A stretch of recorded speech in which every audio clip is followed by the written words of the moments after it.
Corporate politics, the sweet burn. মাঝে মাঝে এমন হয় কেউ কোনো কমপ্লিমেন্ট করলো বা প্রশংসা করলো কিন্তু তার সাথে একটা খোঁচা থাকে। এটি হলো the sweet burn. The sweet বার্নের মাধ্যমে একজন ব্যক্তি চায় আমাদের কনফিডেন্সটা যাতে কমে যায়। যেমন এরকম আমাদেরকে বলা হলো, wow, didn't expect you to crack the client presentation, you actually handled it well, surprisingly. রিপোর্টটি ভালোই হয়েছে। আশ্চর্যজনকভাবে কাজটি যথেষ্ট চলসই। এই পরিস্থিতিতে কি করবেন? এটার উত্তরে আমরা সুন্দর করে হাসতে পারি এবং বলতে পারি, I'm proud how it turned out to be and I really worked hard for it.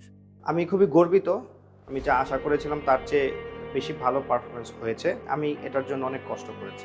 এই একটা আনসারই যিনি আপনাকে সুইট বার্ন করলো তাকে দমিয়ে দেওয়ার জন্য এবং আপনার কনফিডেন্সটাকে উঁচু রাখার জন্য। কর্পোরেট পলিটিক্স নিয়ে আমাদের একটা শর্ট ফিল্ম আসতে যাচ্ছে, নাম the checkmate, the supply chain professional file. এটি দেখতে চোখ রাখুন বিআইএইচআরএম এবং বিআইএইচআরএম সাপ্লাই চেইনের ফেসবুক এবং ইউটিউব পেজ। ধন্যবাদ।